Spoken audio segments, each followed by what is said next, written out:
Dans un quartier modeste de Chihuahua, les matins naissaient souvent avec le même poids d'angoisse. Ce jour-là, le ciel à peine éveillé laissait filtrer une lumière rose et poussiéreuse sur les toits. De tôle et les murs écaillés. Dans une petite maison à moitié en ruine, Lucia Delgado, couturière de 48 ans, se tenait à genoux sur le sol froid, les mains jointes, les yeux gonflés de fatigue et de prières répétées. Ses genoux meurtris touchaient le ciment fissuré, et ses lèvres murmuraient un appel qu'elle adressait à Dieu chaque matin depuis 3 longues années. Père céleste, je sais que je ne mérite pas davantage que ce que tu m'as déjà accordé, mais mes enfants ont faim, Seigneur. Montre-moi une porte, un signe, une chance, quelque chose, pour que je puisse les nourrir aujourd'hui. Sa voix tremblait, étranglée par la peur et la résignation. Quand elle se redressa, ses genoux protestèrent douloureusement. Depuis l'accident qui lui avait pris Thomas, son mari, cette douleur sourde ne l'avait plus quitté comme si son corps refusait d'oublier ce qu'avait souffert son cœur. Elle traversa la petite pièce sombre et entra dans le minuscule espace où dormaient ses enfants. Sébastien, 14 ans, déjà trop sérieux pour son âge, dormait d'un sommeil inquiet, le front plissé même dans ses rêves. À côté de lui, Valentina, 11 ans. Bougeait en cherchant la chaleur sous une couverture trop fine. Depuis quelques semaines, elle se plaignait de maux de tête. Ce qu'il lui fallait vraiment, c'était une paire de lunettes que Lucia n'avait pas les moyens d'acheter. « Maman ?» demanda Sébastien en s'étirant. « Est-ce qu'il y a quelque chose pour le petit déjeuner ?» Lucia sentit une déchirure intérieure, comme un tissu usé qu'on tire une fois de trop. « Aujourd'hui, je vais trouver du travail, mon fils. Je te le promets. Pour l'instant, il reste quelques tortillas d'hier et un peu de haricots. » Le garçon la regarda avec cette lucidité douloureuse que seuls les enfants des familles pauvres possèdent. « Tu n'as pas besoin de mentir, maman. J'ai entendu don Octavio hier soir. Il est venu réclamer le loyer. » Lucia ferma les yeux, honteuse, le cœur serré. La scène de la veille lui revint avec une netteté cruelle, le poing de don Octavio cognant à la porte, sa voix grondante résonnant dans toute la maison. « Sonora Delgado. Ouvrez tout de suite ou je défonce la porte. » Quand elle avait osé ouvrir, ses mains tremblaient. L'homme, large d'épaules, le visage buriné et les yeux durs comme la pierre, lui avait lancé un regard sans pitié. « Don Octavio, je vous en supplie, donnez-moi juste une semaine de plus, » avait-elle murmuré. « Assez d'excuses. 4 mois de retard. 18 000 pesos. Vous avez 3 jours, pas un de plus, pour m'en apporter au moins 10 000 ou vous et vos gamins, vous dormez dehors. » Elle s'était effondrée après son départ, étouffant ses sanglots pour ne pas réveiller ses enfants. Et maintenant, devant Sébastien, elle ravala une nouvelle fois ses larmes. « Dieu pourvoira, » dit-elle d'une voix qu'elle voulait ferme, mais qui tremblait malgré elle. Après avoir partagé les dernières tortillas et les haricots clairsemés, Lucia se réfugia dans son petit atelier, une pièce à peine plus grande qu'un placard, éclairée par une fenêtre opaque. Là trônait, immobile, sa vieille machine Singer, héritée de sa mère et de sa grand-mère. C'était le cœur silencieux de sa vie. Mais depuis une semaine, elle ne fonctionnait plus. Le réparateur avait parlé d'une somme impossible. Alors Lucia s'était remise à coudre à la main, la tête baissée, la vision trouble, la foi chancelante. Elle prit une chemise blanche à raccommoder. Chaque point d'aiguille lui arrachait un soupir. Puis des coups secs retentirent à la porte. « Sonora Lucia. Ouvrez, s'il vous plaît. » Une voix féminine. Lucia sursauta, essuya ses mains sur son tablier. Et courut ouvrir. Son cœur bondit d'espérance, c'était Bérénice Saldivar, une cliente riche qui lui devait encore 2400 pesos pour la confection d'une robe de fête. Cette somme aurait pu sauver sa famille quelques jours de plus. « Madame Saldivar. Que Dieu vous bénisse. Le vêtement de votre fille est prêt. Attendez, je vais vous le montrer. » Mais la femme leva une main pour l'interrompre. Son parfum envahit la petite pièce, éclipsant l'odeur de tissu et de poussière. Son regard glacé ne laissait présager aucune bonté. « Ce n'est pas nécessaire, » dit-elle d'une voix tranchante. « J'ai déjà vu la robe hier.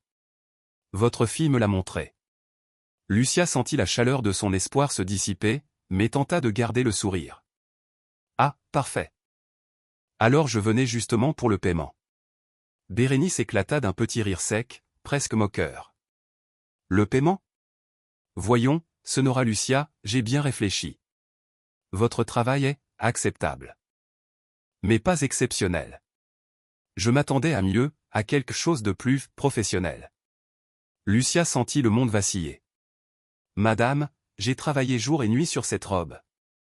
J'ai choisi les meilleures étoffes, les meilleurs fils. Elle est exactement comme vous l'aviez demandé. Vous m'aviez promis de me payer aujourd'hui. Les promesses sont faites pour ceux qui peuvent les tenir. Répondit-elle froidement. Et franchement, puisque le résultat ne correspond pas tout à fait à mes attentes, disons que nous sommes quittes. Lucia resta immobile, incapable de répondre. Ses lèvres tremblaient, mais aucun son n'en sortit. La femme tourna les talons, laissant derrière elle un parfum de vanité et une poussière d'injustice. La porte claqua. Le silence retomba comme un coup de tonnerre étouffé. Lucia s'appuya contre le mur, le souffle court. Ses mains, calleuses et tremblantes, s'accrochèrent au rebord de la table comme si elle pouvait y puiser un peu de force. Elle regarda autour d'elle, le vieux poste de radio muet, les bobines de fil presque vides, la lumière pâle filtrant à travers la vitre sale. Puis ses yeux se posèrent sur une photo accrochée au mur. Thomas, souriant, tenant Sébastien bébé dans ses bras, et Valentina toute petite serrant sa poupée cousue main. L'image se brouilla sous ses larmes. « Seigneur, murmura-t-elle, je ne sais plus. Comment continuer ?» Un bruit soudain la fit sursauter. 3 coups discrets frappèrent à la porte. Elle hésita. Peut-être don Octavio venu plus tôt que prévu? Ou la voisine? D'une voix éteinte. Elle demanda. « Qui est là ?»« Pardon, Sonora, » dit une voix d'homme, fatiguée mais polie. « Mi repas, esta rota. Me digeront que à qui arreglant. » Lucia ouvrit. Sur le seuil se tenait un homme vêtu de haillons, le visage couvert de poussière et les mains écorchées. Il portait un sac de toile élimé et un regard d'une douceur étrange. « Claro, entre, » balbutia-t-elle. Il entra avec précaution. Presque honteux de salir le sol déjà gris. De son sac, il sortit une chemise déchirée, puis une veste usée au coude. « Puis de reparar là ? Je ne peux payer beaucoup. » Lucia secoua la tête. L'argent n'a pas d'importance. Asseyez-vous. Tandis qu'elle cousait les vêtements du visiteur, un calme inattendu envahit la pièce. L'homme l'observait en silence, puis demanda doucement. « Vous priez beaucoup, n'est-ce pas ?» Elle leva les yeux, surprise. « Oui. Chaque jour. Pour mes enfants, pour un miracle ? Et vous croyez toujours que Dieu écoute ?» Sa voix n'était pas moqueuse. C'était la question d'un homme qui connaissait la faim, la perte et l'attente. Lucia sentit ses yeux s'embuer. « Je ne sais plus. Mais je continue. C'est tout ce qu'il me reste. » L'homme hocha lentement la tête, son regard empreint d'une compassion tranquille. Lorsqu'elle eut terminé, il enfila sa veste, vérifia les coutures, puis posa quelque chose sur la table, une petite médaille d'argent terni, gravée d'une croix et du mot fait à foi. « Pour vous, dit-il simplement. Gardez-la. Elle vous portera chance. » Je ne peux pas accepter. Mais il avait déjà franchi la porte. Lucia courut jusqu'au seuil, mais la rue était vide. Ni trace de pas dans la poussière, ni silhouette au coin du chemin. Seulement le vent tiède qui faisait battre le linge suspendu au fil. Elle resta là, la médaille serrée dans sa main, le cœur battant. Puis, lorsqu'elle retourna à sa table, elle remarqua quelque chose d'étrange, sur le rebord de la machine Singer reposait une liasse de billets soigneusement pliés, 10 000 pesos tout rond. Lucia tomba à genoux. Les larmes qu'elle avait contenues des jours durant jaillirent enfin. « Seigneur, tu m'as entendu. » Ce soir-là. Pour la première fois depuis des semaines, il y eut un repas chaud sur la table, des tortillas fraîches, des frijoles bien assaisonnées, un peu de fromage. Sébastien riait, Valentina chantonnait. Et Lucia, entre deux bouchées, regardait la médaille suspendue au mur, brillant sous la lumière vacillante de la lampe à pétrole. Elle savait qu'elle ne reverrait peut-être jamais cet homme. Mais au fond d'elle, elle n'en avait pas besoin. Elle avait compris. Parfois, les anges ne portent pas d'ailes. Parfois, ils viennent simplement avec des vêtements déchirés et un sourire discret. Et dans ce quartier poussiéreux de Chihuahua, une prière avait trouvé sa réponse. Lucia Delgado se quedó un móvil frente a la puerta, las mano temblorosa aferrada al dobladillo de su vestido. Usted se queda con su aprendizaje con mi vestido dijo la clienta, con una sonrisa helada. Et un trato justo, sonora. Por favor, comprenda. Lucia sintió como las lágrimas empezaban a brotar. Sin control. Necesito ese dinero, mi familia va a ser desalojada. Por favor, no me haga esto. La mujer una sonora elegante de rostro terso y mirada fría se encogió de hombro con indiferencia. No es mi culpa que su circunstanciación difícil. Debería aprender a trabajar mejor. Buenos días, sonora Lucia. El eco de su tacón se perdió entre las calles polvorientas del barrio. Lucia permaneció en el umbral, con las lágrimas corriendo por su mejilla hundida, sintiendo como la última esperanza se desmoronaba dentro de ella, como un castillo de arena arrasado por la marea. Et esa noche, compartió con su dos hijos la única tortilla que quedaba. Fingió haber comido ya, observándolo devorar con hambre infantil el poco que había. Cuando Sebastián y Valentina por fin se durmieron, ella se arrodilló en su cuarto, bajo la débil luz que se filtraba por la ventana rota. Esta vez su oración fut distinta, desesperada, cruda, humana. Dios mío, susurró con el rostro hundido entre las manos. No sé si me escucha, no sé si te importo. He tratado de ser buena, de criar bien a mi hijo, de trabajar con honestidad. Pero cada día, Señor, me hundo más profundo. El silencio la envolvió. ¿Por qué? ¿Qué es para merecer esto? Su voz se quebraba con cada palabra. Mi hijo tiene hambre, Padre Celestial, y yo no puedo dar ni siquiera el básico. Señor Jesús, sé que no debería cuestionarte, pero estoy tan cansada. Si va a dejarme caer, hazlo rápido. Pero si es alguien proposito en este sufrimiento, si es algo que deba entender. Muéstramelo. Dame una señal, una esperanza, algo que me diga que no estamos solo en este infierno. No te pido milagro, solo una oportunidad. Se quedó allí, arrodillada, lorando hasta vaciarse por completo. Las lágrimas se mezclaban con el polvo del suelo, y el cuarto se llenaba de un silencio tan denso que parecía ahogarla. Afura, la noche de Chihuahua seguía su curso. Indiferente, con Estrella Lejana y promesa que ya no creía. En ese rincón olvidado del mundo, una mujer rota le suplicaba a un Dios que parecía haberla abandonado. Lo que Lucia no sabía era que en ese instant, su oración había sido escuchada. Y que la respuesta llegaría de la manera más inesperada. El amanecer siguiente trajo una luz cruel que se filtró por las cortinas reda, burlándose de su miseria. Lucia abrió los ojos con un peso insoportable sobre el pecho. Le quedaban menos de 48 horas para conseguir 101,000 pesos. Ver a su hijo durmiendo en la cal. El cuerpo le dolía, no solo por el suelo duro en el que había dormido, sino por el cansancio de tanto días sin esperanza. Se levantó despacio. Con movimiento torpe, y preparó el último pedazo de pan que una vecina le había prestado. Lo parció en dos y se el odió a Sebastián y Valentina. Coman, mi amor dijo sonriendo débilmente. Mamá ya comió. Mintió, como tanta veces. Luego, salió a la cal.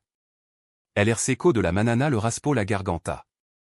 Camino sin rumbo claro, movida solo por la urgencia, debía conseguir dinero. De quien fura, como fura. Tocó puerta, pidió, rogó, se humilló. Prima estla, por favor suplicó en la casa de una pariente lejana. Solo necesito 5,000 pesos. Te los devuelvo en 2 meses. Te lo juro por mi hijo. La mujer franció los labios en una mueca de falsa compasión. Lucia, yo también ando batalando. Mi esposo perdió el trabajo el mes pasado. De verdad que no puedo ayudarte. Lucia bajó la mirada. No dijo nada, aunque había visto el auto nuevo estacionado frente a la casa. Asintió en silencio y se fut. Otro rechazo. Otro clavo en el ato. Para las tres de la tarde, ya había tocado siete puertas y todas se habían cerrado. Caminaba sin rumbo, con los pies hinchados y el alma agotada. Había gastado su último 20 pesos en un bolto de camión que no la había levado a ninguna solución. Ahora ni siquiera tenía dinero para volver a casa.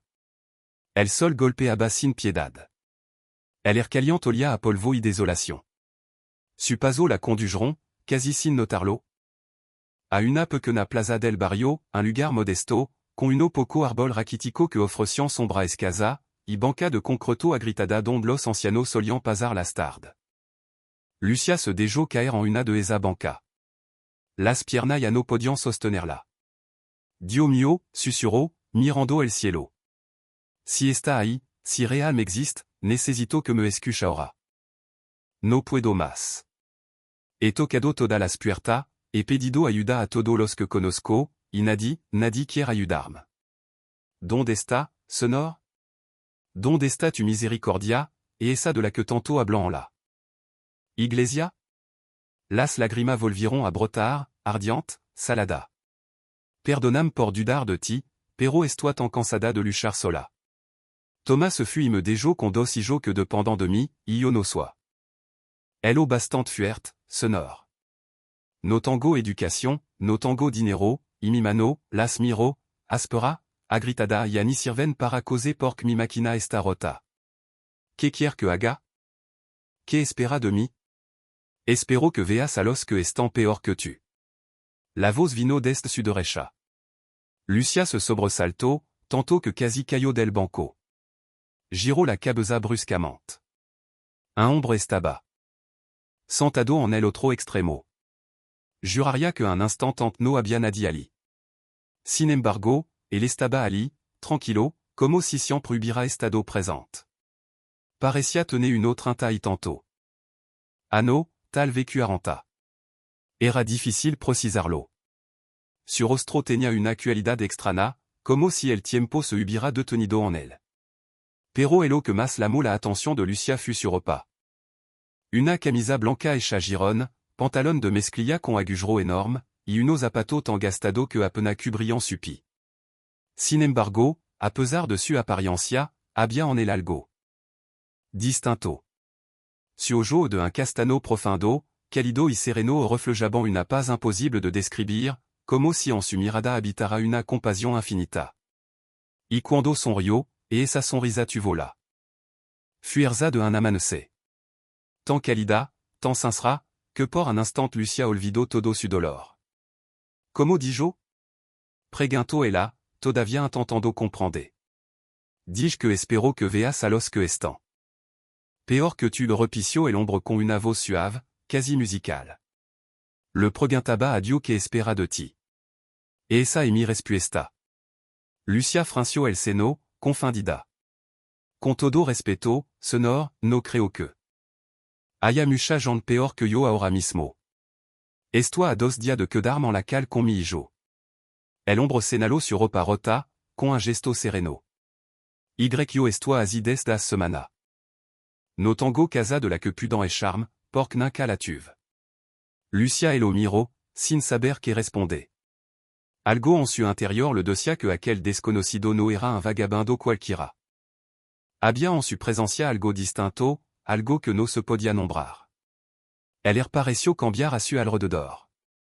El ruido del tráfico, las voces de los niños que jugaban a el lejo, el murmullo de la tarde, todo se desvaneció por un instant. Solo quedaron el dos, sentado en la vieja banca de la plaza, frente al cielo que ardía con el sol de Chihuahua.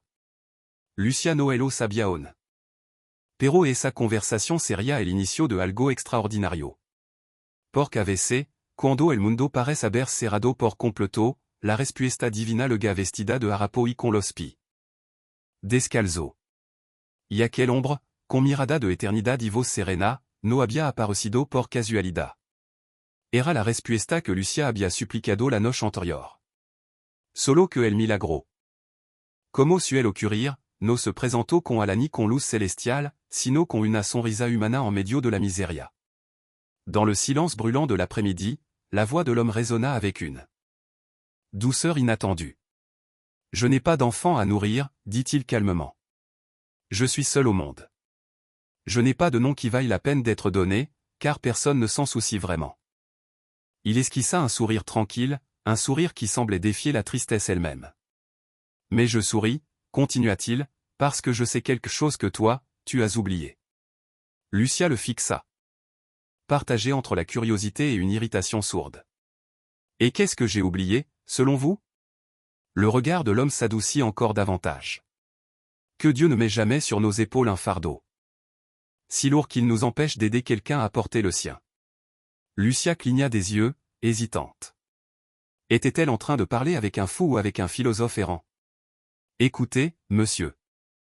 Dit-elle d'une voix tendue, je ne sais pas qui vous êtes ni d'où vous venez, mais je n'ai pas le temps de bavarder. Je dois trouver de l'argent avant que. Vous êtes couturière, n'est-ce pas? L'interrompit-il doucement, se penchant légèrement vers elle. Le cœur de Lucia se serra. Comment savez-vous ça? Murmura-t-elle, sur la défensive. L'homme baissa les yeux vers ses mains. Vos doigts, dit-il. Ils portent les marques de longues années de piqûres d'aiguilles. Il y a des fils accrochés à votre manche, et dans votre sac. Son regard se posa sur le vieux sac de toile que Lucia tenait serré contre elle. Un dé et un petit étui à aiguilles. Les couturières les gardent toujours près d'elles. C'est une part de ce qu'elles sont. Lucia suivit son regard, stupéfaite. Il avait raison. Ces objets, elle les emportait partout, machinalement, comme une extension d'elle-même. Oui, admit-elle enfin d'une voix lasse. Je suis couturière. Pourquoi me demandez-vous cela? L'homme se redressa lentement. La lumière révéla alors l'état pitoyable de ses vêtements, des trous béants, des coutures éclatées, des lambeaux de tissu suspendus à peine à son corps. Parce que j'ai besoin que quelqu'un répare mes vêtements, répondit-il simplement. Et je crois que cette personne, c'est vous. Lucia le dévisagea, incrédule. Réparer vos vêtements? Répéta-t-elle, entre la colère et la dérision. Monsieur, regardez-moi. Je n'ai pas le temps pour la charité. J'ai besoin d'argent, aujourd'hui, maintenant. Sinon mes enfants et moi dormirons dans la rue dans 2 jours. Je ne peux pas vous aider. Vous ne pouvez pas, murmura-t-il avec douceur, ou vous ne voulez pas? Je ne peux pas. Explosa Lucia, sentant la frustration bouillonner en elle. Vous ne comprenez pas. Je suis désespéré. J'ai besoin d'argent, pas d'un travail non payé. L'homme resta assis, calme, puis la fixa d'un regard profond, presque brûlant. Et si je te disais? Lucia, que réparer mes vêtements est exactement ce que tu dois faire pour résoudre ton problème. Cela n'a aucun sens. Protesta-t-elle. Pour toi, peut-être pas, répondit-il avec un sourire énigmatique. Mais pour Dieu?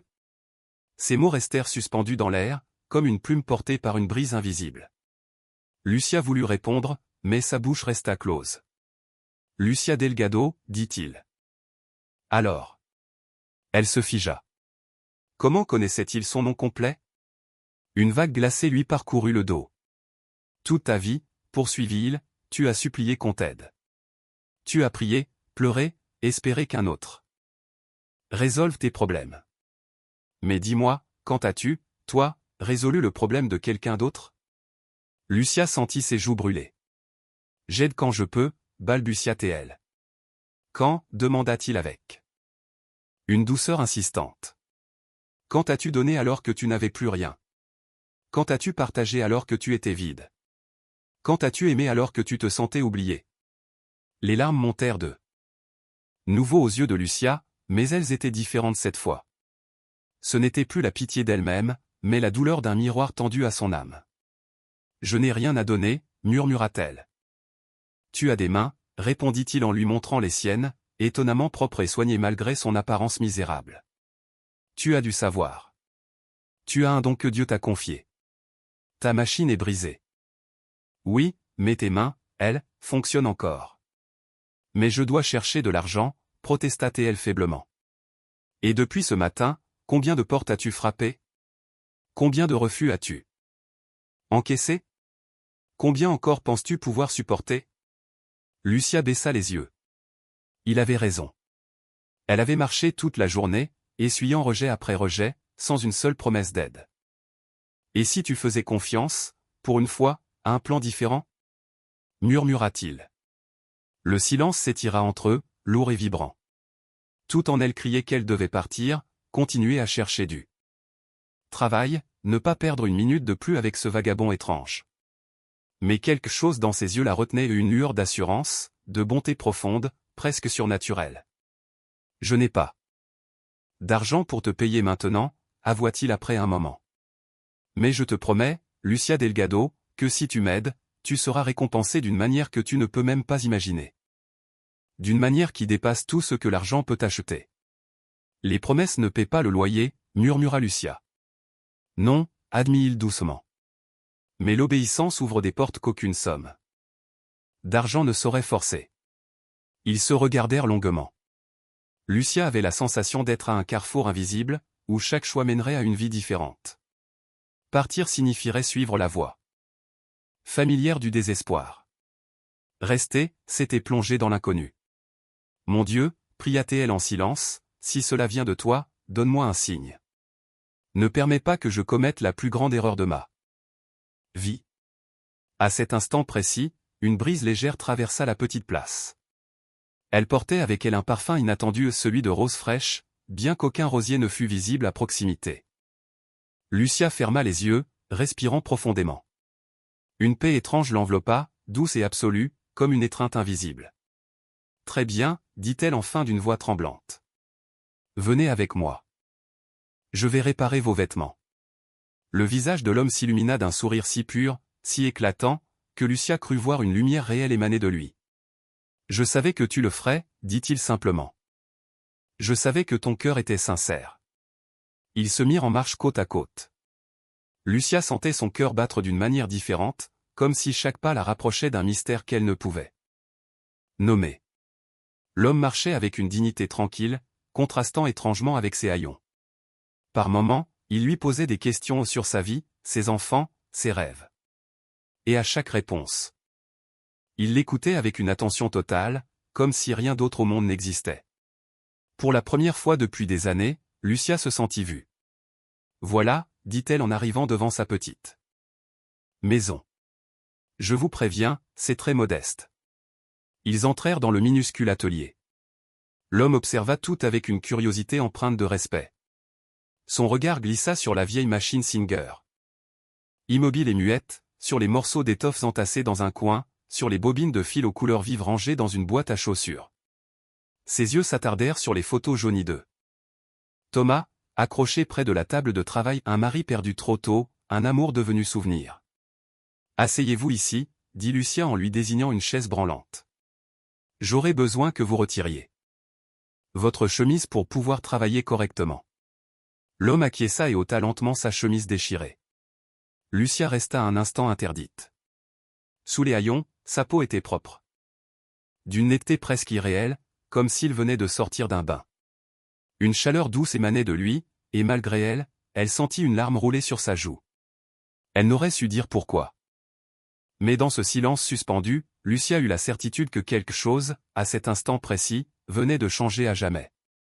Dans la petite pièce étouffante où la lumière filtrait à peine par une fenêtre voilée de poussière, Lucia Delgado examina la chemise déchirée que lui tendait l'étranger. Son regard expert glissa sur les coutures rompues, les tissus usés, les déchirures qui semblaient raconter une longue histoire de route et de misère. Sonore, dit-elle enfin, cette chemise ne demande pas une simple réparation. Il faudrait presque la reconstruire. Cela me prendra plusieurs heures. Êtes-vous sûr de vouloir attendre? L'homme sourit, une lueur énigmatique dans les yeux. J'ai tout le temps du monde, répondit-il calmement. Et toi, tu as exactement le temps qu'il te faut. Lucia ne comprit pas tout à fait le sens de ces paroles, mais haussa les épaules et s'installa à sa table de travail. Elle ouvrit sa boîte à couture, sortit son dernier fil doré, un fil qu'elle gardait précieusement depuis 2 ans, en se promettant de ne l'utiliser que pour une commande exceptionnelle, pour un jour qui en vaudrait la peine. Ce jour, pensait-elle, n'était jamais venu. Elle prit aussi sa meilleure aiguille, son dé à coudre préféré, puis posa la première pièce de tissu sur ses genoux. Ce fil, observa l'homme avec douceur. Tu le gardais pour quelque chose de spécial, n'est-ce pas? Lucia s'interrompit, surprise par la justesse de son observation. Oui, murmura-t-elle.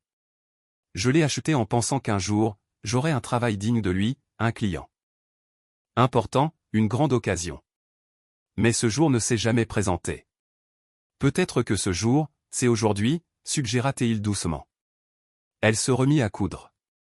Et quelque chose d'extraordinaire se produisit. Habituellement, ses doigts se fatiguaient vite, sa nuque se raidissait, son dos se plaignait. Mais cette fois, chaque point semblait lui redonner de l'énergie, comme si la fatigue quittait son corps à mesure que le fil doré glissait entre ses doigts. « Parle-moi de tes enfants » demanda l'homme d'une voix tranquille. Lucia leva un instant les yeux, puis se remit à travailler tout en parlant.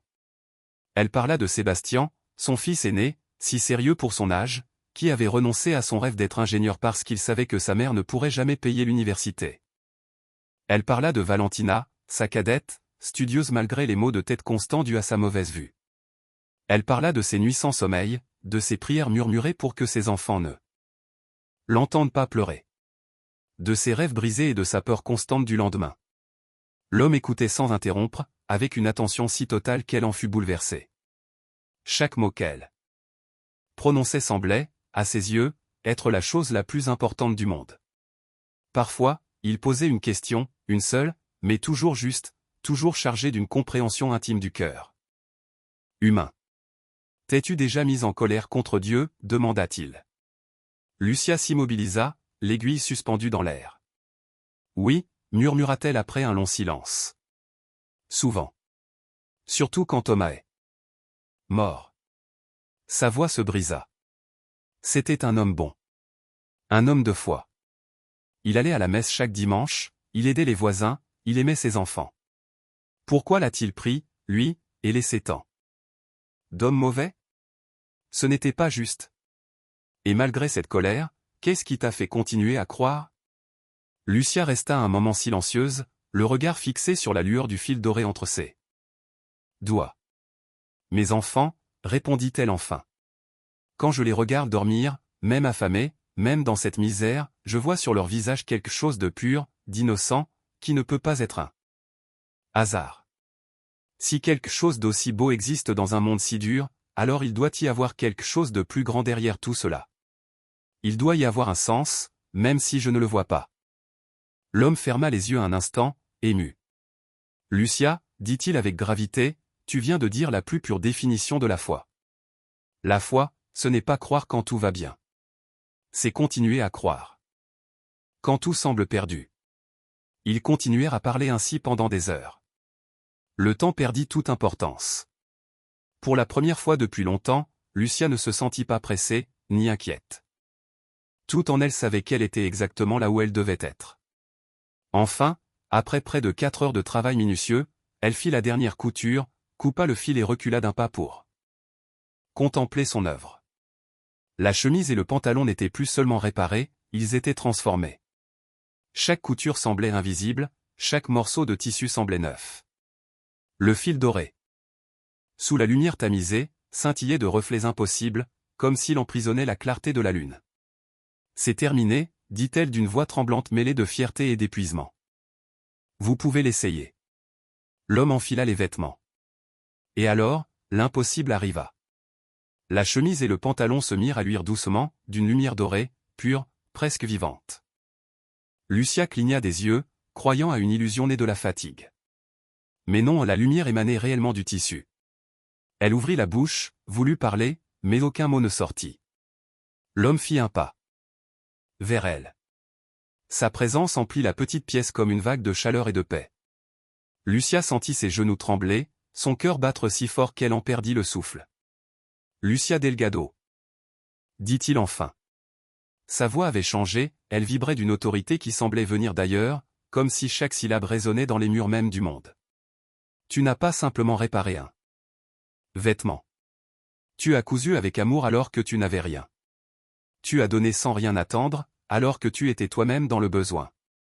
Tu as mis les besoins d'un inconnu avant les tiens. Il marqua une pause, ses yeux brillant d'une douceur insondable. Sais-tu qui je suis? Lucia sentit une peur sacrée monter en elle. Au fond de son âme, elle connaissait déjà la réponse. Mais son esprit refusait d'y croire. Non, murmura-t-elle d'une voix à peine audible. Non, cela ne peut pas être. Qui crois-tu que je sois? Demanda-t-il doucement en lui tendant les mains. Elle regarda ses mains, et vit ce qu'elle n'avait pas vu auparavant, dans chaque paume, une cicatrice, fine, lumineuse, semblable au reflet du fil doré. Alors son souffle se coupa. Ses jambes fléchirent, et elle tomba à genoux. Seigneur, es-tu, toi? Sanglota-t-elle. Jésus? Oui, ma fille, répondit-il avec une infinie tendresse, posant ses mains sur sa tête inclinée. C'est moi. Je suis venu à toi déguisé, comme je viens à tant d'autres, pour voir qui a encore les yeux pour voir, et le cœur pour aimer. Lucia leva vers lui un regard bouleversé. Mais je n'ai rien fait de spécial, balbutia-t-elle. Je n'ai fait que recoudre vos vêtements. Rien de spécial? Répéta Jésus en la relevant avec douceur. Lucia, quand tu étais désespérée, quand tout appelait à sauver ta propre vie, tu as choisi d'aider quelqu'un que tu croyais plus malheureux que toi. Quand tu n'avais presque plus rien, tu as donné le peu qu'il te restait. Quand ton cœur était vide, tu y as puisé de l'amour. C'est cela, ma fille. C'est tout. Lucia pleurait à présent, secouée de sanglots. Mais, mes enfants, le loyer, on va perdre notre maison. Jésus lui sourit. Et ce sourire était comme le lever du soleil après la plus longue nuit. Lucia Delgado, écoute attentivement. Dans 24 heures exactement, une femme nommée Fernanda Espinosa frappera à ta porte. Il parlait avec une sérénité absolue, comme quelqu'un qui connaît déjà l'avenir. Elle est propriétaire d'une grande entreprise de confection. Cette nuit, je lui apparaîtrai en rêve. Je lui dirai de te chercher, de t'offrir un partenariat, et de changer ta vie. Elle obéira, parce que son cœur, comme le tien, est ouvert à ma voix. Lucia le regardait, bouche entr'ouverte. Incapable de parler. Tout semblait irréel, et pourtant, au fond d'elle, elle savait. Elle savait que chaque mot qu'il disait était vrai. Une lumière plus intense enveloppa alors la pièce. Douce comme un halo. Lucia sentit la chaleur du fil doré dans sa main, encore tiède des dernières coutures. Quand elle releva les yeux, l'homme avait disparu. Seule demeurait la chemise posée sur la table, irradiant une lueur paisible. Lucia tomba à genoux une fois de plus. Son cœur débordait de gratitude et d'émerveillement. Elle comprit que ce qu'elle venait de vivre n'était pas un miracle. Pour sa gloire, mais un rappel, Dieu entend les prières des humbles, même murmurées entre les larmes et la peur. Cette nuit-là, elle s'endormit pour la première fois sans angoisse. Et le lendemain, à la même heure, 3 coups résonnèrent à sa porte. Dans la lumière tamisée de son petit atelier, Lucia écoutait encore la voix douce qui habilla transformado su existentia. Les paroles de Jésus résonnaient comme une musique dans son âme. Cette femme te proposera un contrat qui répondra à tous tes besoins immédiats et ouvrira des portes que tu n'imaginais même pas. Mais souviens-toi.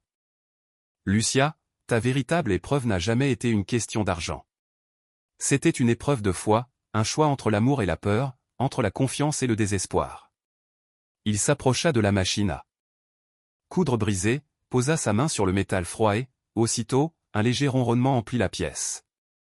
Le moteur reprit vie comme s'il n'avait jamais connu la panne. Ta machine est réparée, dit-il avec un sourire apaisé. Mais plus important encore, ta foi l'est aussi. Lucia, submergée par l'émotion, tomba à genoux. Les larmes ruisselaient sur son visage. Seigneur, je ne suis pas digne. J'ai douté, je me suis plainte. La dignité, répondit Jésus avec une tendresse infinie, ne vient pas de la perfection. Elle naît de la persévérance. Elle naît de ces jours où tout semble perdu, mais où tu continues malgré tout à choisir l'amour plutôt que la peur. Et c'est ce que tu as fait, Lucia, même sans le savoir. Avant qu'elle n'ait le temps de parler, sa silhouette commença à se dissoudre comme une brume d'aurore. Attends, cria-t-elle, les bras tendus. Te reverrai-je? Une voix, venue de partout et de nulle part, répondit. Tu me vois chaque jour. Dans chaque affamé que tu nourris, dans chaque pauvre que tu rencontres, dans chaque enfant que tu serres dans tes bras, je suis là. La question n'a jamais été, suis-je avec toi? Mais, as-tu encore les yeux pour me voir? Puis le silence. Il ne resta que le parfum entêtant des roses fraîches emplissant l'atelier, et, sur le sol, un minuscule morceau d'étoffe dorée. Le fil irradiait d'une lumière douce, presque vivante. Lucia resta là, agenouillée, les mains tremblantes, pleurant des larmes de gratitude si pures qu'elles semblaient laver des années de misère et de désespoir. Elle ne sut dire combien de temps elle resta ainsi. Lorsqu'elle se releva enfin, le soleil déclinait déjà derrière les toits de tôle. Elle entendit soudain des voix d'enfants approcher. Mama. Mama. Sébastien entra en courant, suivi de sa sœur Valentina. Où étais-tu? On était inquiets. Lucia les serra contre elle avec toute la force de son amour. Leur petit corps chaud et solide lui rappelait que la vie, malgré tout, continuait. Je suis là, mes amours, murmura-t-elle, la voix tremblante. Et tout ira bien. Dieu vient de nous rendre visite. Les enfants échangèrent un regard étonné, mais quelque chose, dans la lumière du visage de leur mère, les fit taire. Une paix nouvelle l'entourait, un éclat qu'ils n'avaient jamais vu. Ils ne comprenaient pas ce qui s'était passé, mais ils sentaient que c'était réel, et que c'était bon. Cette nuit-là, après avoir partagé les derniers haricots et donné à ses enfants le morceau de pain offert par une voisine, Lucia se remit à genoux. Mais cette fois, sa prière ne ressemblait à aucune autre. Père céleste, Seigneur Jésus, Esprit Saint, pardonne-moi d'avoir douté. Pardonne-moi d'avoir cru que tu m'avais abandonné. Je comprends maintenant que je n'ai jamais été seul. Chaque épreuve avait un but, chaque larme était comptée. Merci, Père, de m'aimer assez pour éprouver mon cœur.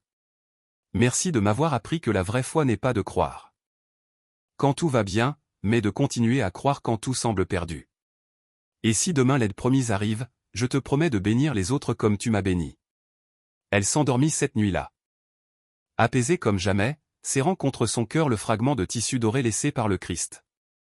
Le morceau vibrait doucement, chaud et vivant, comme un petit cœur battant à l'unisson du sien. Le lendemain, à la même heure où tout avait commencé la veille, on frappa à la porte. Lucia, en train d'essayer sa machine ressuscitée, sursauta. Les coups étaient fermes, décidés.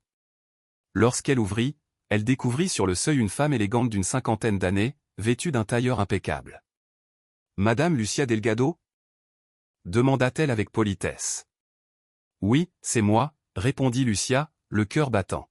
« Je m'appelle Fernanda Espinosa. » À l'instant même, Lucia sentit ses jambes fléchir. Une intuition la traversa comme un éclair. « Je sais que cela semblera étrange, » reprit la femme, « mais il faut que je vous parle de quelque chose d'extraordinaire qui m'est arrivé cette nuit. » Lucia, la gorge nouée, l'invita à entrer. Elles s'assirent l'une en face de l'autre dans le petit atelier, sur les deux seules chaises disponibles. « Madame Lucia, » commença Fernanda, les yeux embués, « j'ai fait un rêve. » Non, pas un simple rêve, une visitation. C'était si réel que, lorsque je me suis réveillée, j'ai su que Dieu lui-même m'avait parlé. Lucia sentit un frisson courir dans tout son corps. « Une visite ?» murmura-t-elle. « Oui, » reprit Fernanda, la voix brisée par l'émotion. « Jésus-Christ m'est apparu.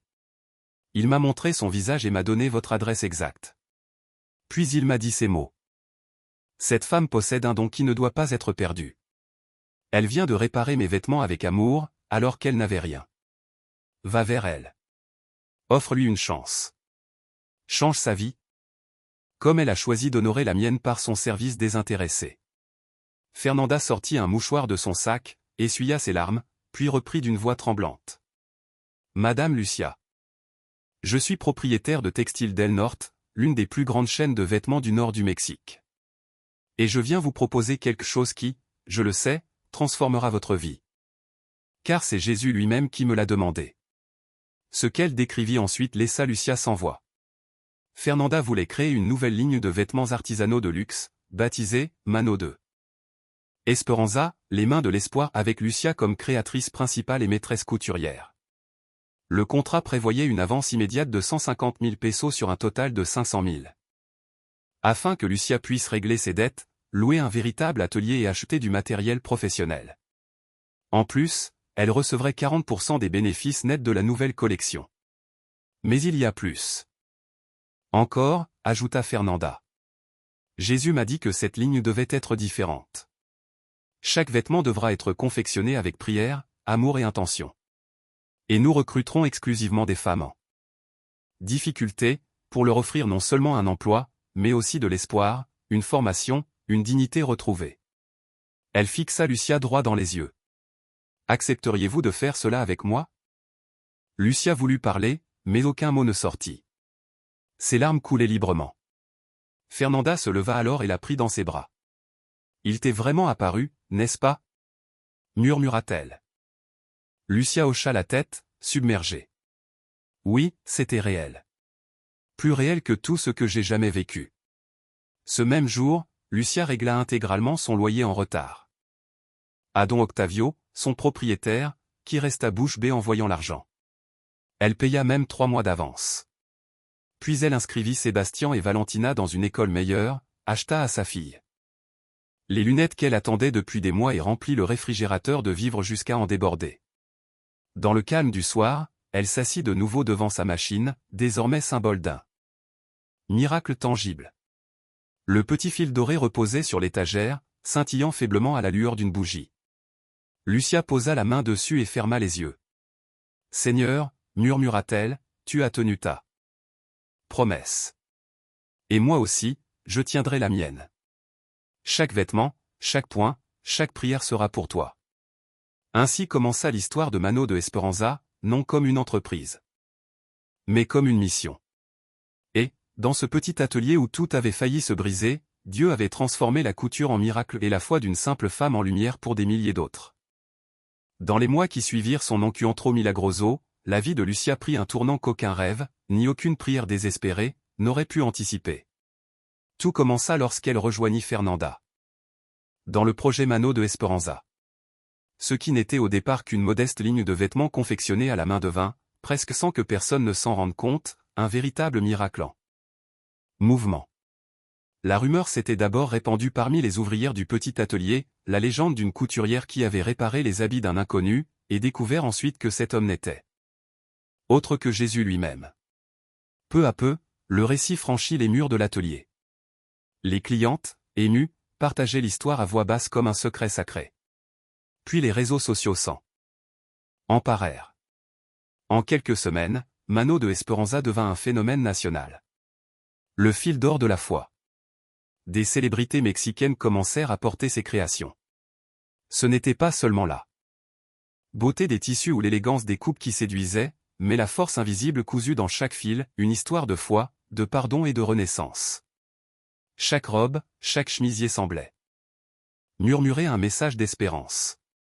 Devant l'afflux des commandes, Lucia dut agrandir l'équipe, plus de 30 femmes la rejoignirent, toutes marquées par la douleur et la lutte mères célibataires. Veuves, femmes abandonnées ou réfugiées cherchant un nouveau départ.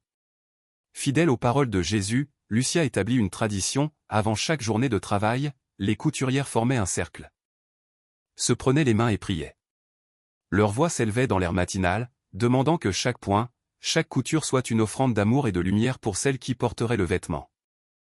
L'atelier, autrefois bruyant et chaotique, devint un sanctuaire où l'aiguille devenait instrument de prière. Le retour du passé. 6 mois après cette métamorphose, un événement inattendu bouleversa Lucia. Une femme entra dans le nouveau local de Mano de Esperanza, élégante, le regard vacillant, la voix tremblante. C'était Donia Vérénice Saldivar, la cliente hautaine qui, autrefois, avait humilié Lucia et refusé de la payer. « Sonora Lucia, je suis venue vous demander pardon, dit-elle, les yeux pleins de larmes. J'ai appris votre histoire. Le jour où Jésus vous a visité, c'est aussi le jour où je vous ai traité comme moins que rien. Je me suis regardé dans ce miroir et j'ai vu la monstruosité de mon cœur. Pardonnez-moi, je vous en supplie. » Lucia resta un instant silencieuse. Les souvenirs de cette humiliation lui revinrent, la peur, la honte, la colère. Puis elle se rappela les paroles de son visiteur, « Pardonne, comme moi je t'ai pardonné. » Alors, elle s'avança doucement, posa une main sur l'épaule de la femme et la serra dans ses bras. « Vous êtes déjà pardonnée, Senora Vérénice, murmura-t-elle. Et plus encore, j'ai une proposition pour vous. Fernanda, témoin de la scène, n'en croyait pas ses oreilles, Lucia offrait à celle qui l'avait humiliée le poste de directrice des ventes. Un geste de pardon si profond, si contraire à toute logique humaine, que chacun dans l'atelier sut instinctivement que cela venait d'une source divine. Une lumière sur la scène nationale. 2 ans après cette rencontre, Lucia fut invitée à parler lors de la conférence chrétienne nationale sur la foi et l'entrepreneuriat à Mexico. Devant 15 000 personnes rassemblées, elle se tint droite sur l'estrade. Dans le public, ses enfants, Sébastien et Valentina, la regardaient avec une fierté mêlée d'émotion. Sa voix claire résonna. « Frères et sœurs, je suis venu vous dire une vérité simple, mais profondément transformante. Jésus marche encore parmi nous. Il continue de frapper à nos portes, de s'asseoir à nos tables, de se glisser dans nos vies sous les visages les plus ordinaires. La question n'est pas s'il est là, mais si nous avons les yeux pour le reconnaître. » Lucia sortit alors de son sac un petit morceau d'étoffe dorée. Elle le leva bien haut pour que tous puissent le voir. « Ceci, dit-elle, est un fragment du tissu avec lequel j'ai réparé les vêtements de Jésus. Par curiosité, je l'ai fait analyser à l'université. Les scientifiques m'ont donné un résultat que la science ne sait pas expliquer, cette matière n'existe pas sur Terre. Sa structure moléculaire défie toutes les lois connues. » Un murmure parcourut la foule, entre stupeur et révérence. Mais Lucia poursuivit. La voix plus forte encore. Vous n'avez pas besoin de preuves scientifiques pour croire. Ce qu'il vous faut, c'est un cœur ouvert. Parce que je vous promets, Jésus viendra à chacun de vous. Peut-être pas sous la forme que vous attendez et il pourrait être ce mendiant que vous évitez, ce voisin que vous jugez, ce collègue fatigué qui mendie un peu d'attention. Et ce jour-là, vous devrez choisir, poursuivrez-vous votre propre salut, ou oserez-vous tendre la main à l'autre? Le miracle se multiplie.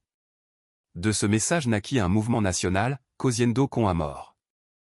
Partout au Mexique, des couturières se mirent à voir leur art non plus comme un simple travail, mais comme un ministère. Chaque fil, chaque tissu devenait un acte de service à Dieu. L'histoire de Lucia franchit les frontières, traduite en 15 langues et diffusée sur tous les continents.